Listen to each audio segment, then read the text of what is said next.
My girlfriend said, "Leave if you want.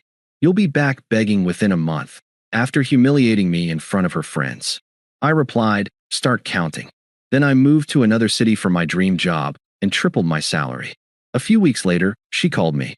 "Hey viewers, before we move on to the video, please make sure to subscribe to the channel and hit the like button if you want to see more stories like this. Thanks." Looking back, I ignored so many red flags I could have opened a flag store.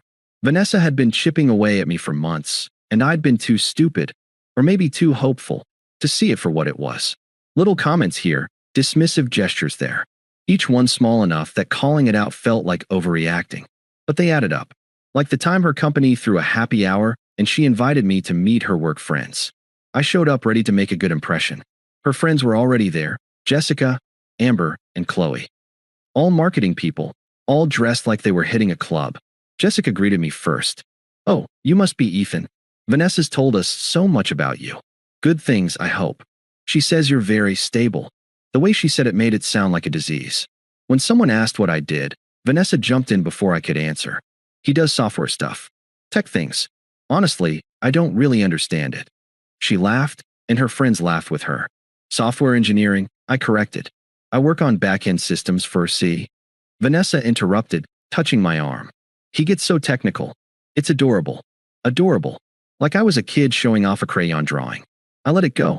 They weren't tech people. They didn't need to understand. But it stung. Then there was the money conversation. We'd been talking about taking a vacation, and I'd suggested we save up a bit more first. "You're always so worried about money," she said, rolling her eyes. "We're fine. I'm just trying to be responsible. You make decent money. I make more. Between us, we're doing great." There it was. Casual as anything. I make more. She did make more. About $90,000 plus commission as a marketing manager. But she also hadn't paid rent in the year she'd been living in my apartment. She contributed maybe $200 a month for groceries when she remembered. "You know I pay for the apartment, right?" I said, "And I appreciate that. But come on, Ethan, it's not like you're struggling. You're just careful. Too careful sometimes." I wanted to point out that careful was why the rent was always paid. That careful was why we had any savings at all. But I didn't. I let it go. Big mistake. Another time, we were at her friend Qley's birthday thing. Some rooftop bar with $20 cocktails and a dress code I barely met. I was talking to some guy about his startup when Vanessa pulled me aside. "You need to stop doing that," she said. "Doing what?" "Talking about work. People's eyes glaze over when you start going on about code and systems." He asked what I did. I was answering. You were boring him. I could see it. She squeezed my arm. "Just talk about normal things. Sports. Travel. Not work. You talk about work constantly. That's different. Marketing is interesting. People get it." She kissed my cheek. "I'm just trying to help you make a good impression." So I spent the rest of the night talking about sports I didn't follow and trips I couldn't afford because I was paying rent for an apartment I basically lived in alone. All of this was building to something, but I didn't see it. Or maybe I did, and I just didn't want to believe it. Then I got the job offer. It came in an email that changed everything. A tech company in Austin. Senior software engineer. $185,000 base salary. I was making $68,000 at the time. This wasn't just a raise. It was a completely different life.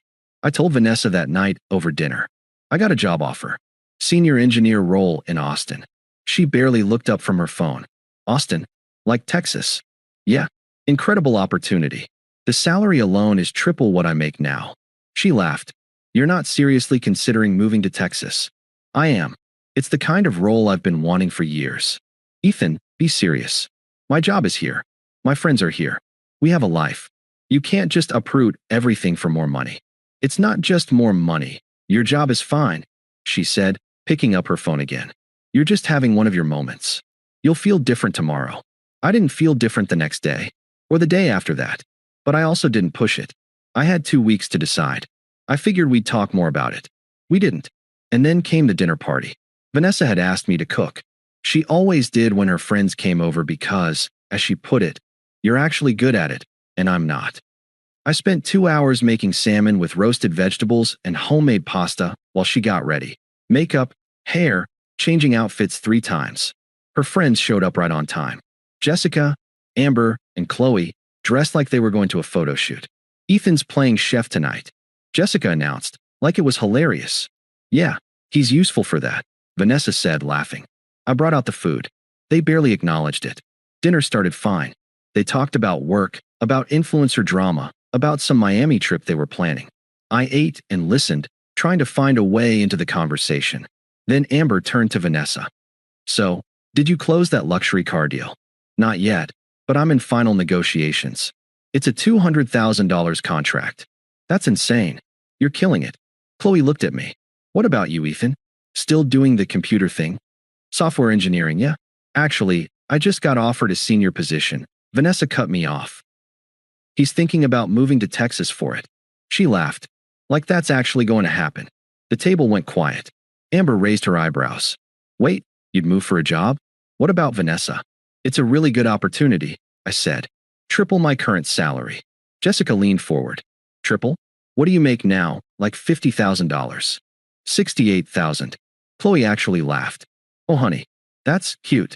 Vanessa, didn't you say you make like $90,000? Plus commission, yeah. Vanessa was smiling now. So yeah, I make more than him. Which is why this whole Texas thing is ridiculous. I'm kind of the breadwinner here. The words hit like a punch to the gut. You don't pay rent, I said. The table went dead silent. Vanessa's smile vanished. Excuse me. You haven't paid rent in a year. I cover the apartment, utilities, groceries. You contribute maybe $200 a month. Her face went red. Oh my God. Are you seriously doing this in front of my friends? This is pathetic. I'm just stating facts. No, you're being petty because you're embarrassed. She turned to her friends, laughing nervously. Can you believe this? Amber shifted uncomfortably. Maybe we should. No, Vanessa snapped. Let's talk about it. Ethan, if you're so unhappy, then leave. Go to Texas. Take your little job offer and see how far you get without me. Without you. Yeah. You think you're hot shit because one company made you an offer? Please. You're boring, Ethan. You spend your weekends playing video games and writing code. I'm the one with the social life. The connections. The actual career trajectory. Without me, you're just some guy who sits in front of a computer all day. Jessica looked at her plate. Vanessa, I don't think. No, let me finish. She was on a roll now, voice getting louder. He's been moping about this offer for weeks like it's some huge dilemma. Here's the reality. You won't take it. You're too scared. You'll stay here, keep your safe little job, and keep cooking my dinners because that's who you are. You need me to be interesting. I put down my fork. My hands were shaking, but my voice was steady. So you think I need you? I know you do. She leaned back, crossing her arms. And honestly, leave if you want. You'll be back begging within a month when you realize how lonely Texas is without anyone who actually cares about you. I stared at her. At this woman I'd spent 2.5 years with, who I'd supported and cooked for and cleaned up after. And I saw her clearly for the first time. I stood up. Start counting. She blinked. What? You said a month. Start counting today. I walked to the bedroom and grabbed my laptop bag and keys. My heart was pounding, but I felt eerily calm. Vanessa followed me to the door, laughing nervously. Where are you going? You're being dramatic.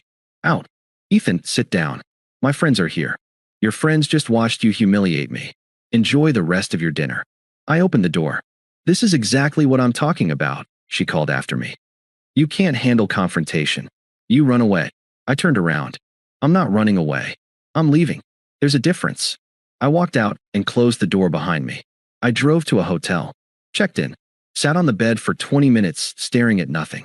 Then I opened my laptop and replied to the Austin offer. I accept. When can I start? Response came 15 minutes later. 2 weeks work for you? We'll handle all relocation. I confirmed. Then I sat there alone in that hotel room and let myself feel it.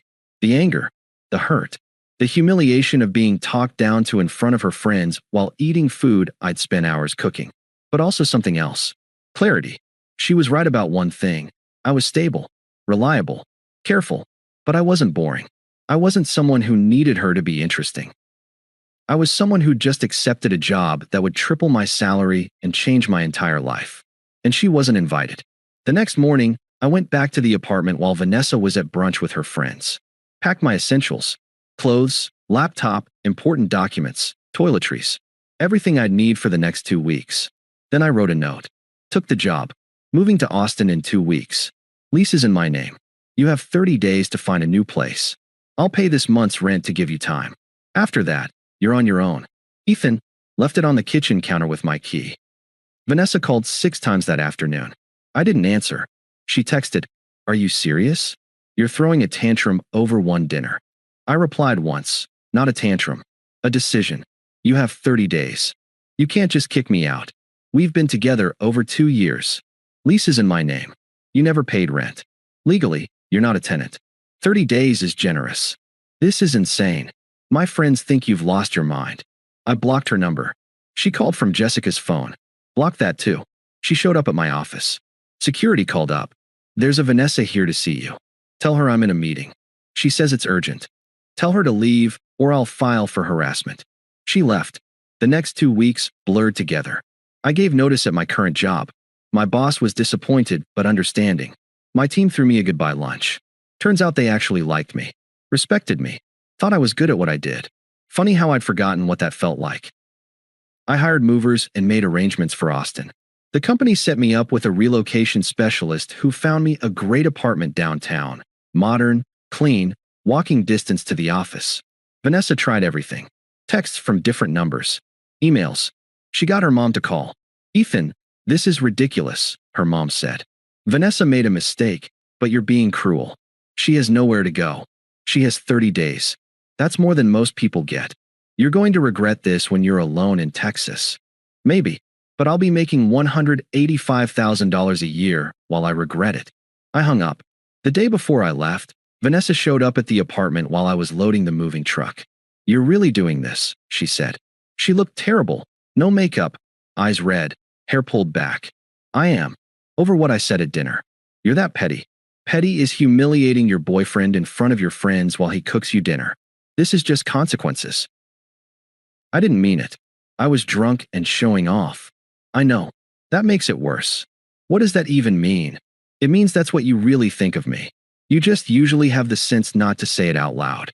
She started crying. "Please, we can fix this. I'll apologize to everyone. I don't care what you tell them." "Then what do you want?" "Nothing. From you, I want nothing." I got in my car. She stood there crying in the parking lot as I pulled away. I didn't look back. Austin was everything I needed it to be. The apartment was perfect. Modern, clean mine. No one else's clothes in the closet. No one else's mess. Just my space. The job was incredible. Smart team, collaborative environment, exciting work. My first week, my manager pulled me aside. "Just want to say, we're really glad to have you. Your interview was one of the strongest we've had." I almost didn't know how to respond. It had been so long since someone had said something like that.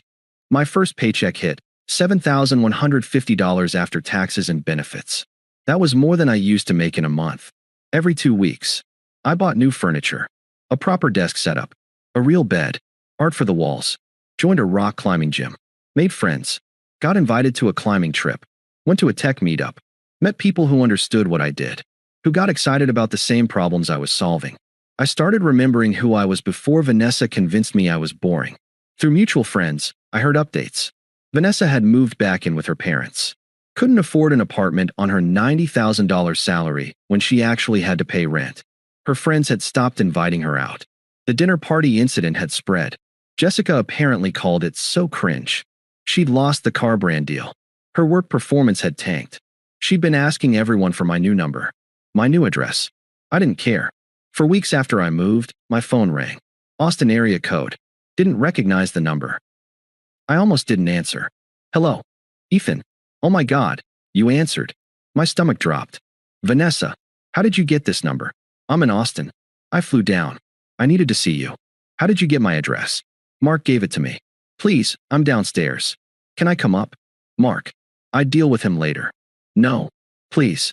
I flew all the way here. I went down to the lobby. She was sitting in a chair, looking rough. Tired. Not her usual polished self. "Nice building," she said when she saw me. "What are you doing here, Vanessa?" I needed to apologize. That dinner was a mistake. I was drunk and insecure, and I took it out on you. I didn't mean any of it. You said I was boring, that I need you to be interesting, that I'd be back begging. I was wrong. Look at you, new city, new job, new place. You're thriving.